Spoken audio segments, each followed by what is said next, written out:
رسول اللہ صلی اللہ علیہ وسلم جب حج سے فارغ ہوتے تھے تو کچھ دعائیں پڑھتے تھے. میں دعائیں پڑھا رہا ہوں آپ کو.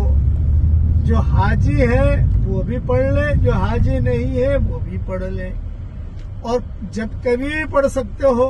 حج تو ہو گیا الحمدللہ, 15 دن کے بعد پڑھ لو, 10 دن کے بعد پڑھ لو, 20 دن کے بعد پڑھ لو, لیکن پڑھ لو تاکہ سنت پر عمل ہو جائے. پڑھیے میرے ساتھ. لا الہ الا اللہ وحدہ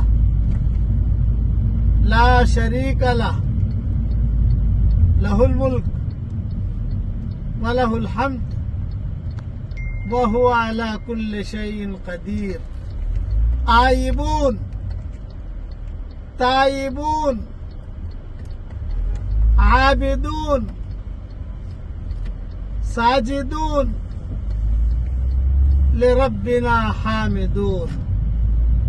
لا الہ الا اللہ وحدہ انجز وعدہ ونصر عبدہ وأعز جندہ وہزم الاحزاب وحدہ فلا شیء بعدہ. بخاری, مسلم, مسند احمد, ابن ماجہ, سب جگہ الگ الگ جملے ہیں. میں نے تقریباً سب جملے پڑھوا دیے ہیں. حضور صلی اللہ علیہ وسلم کے منہ سے نکلے ہوئے جملے, اس میں برکت ہی برکت ہے, اس لیے اسے پڑھ لیجئے. حاجی بھی پڑھ لے, جو حاجی نہیں ہے وہ بھی پڑھ لے. حاجیوں کو تو پڑھنا بہت اچھا ہے تاکہ بڑی سنت پر عمل ہو جائے, اور جب آپ کو یہ میسج ملے حاجی لوگ ضرور پڑھ لیں. اللہ تعالی ہم سب سے راضی ہو جائے.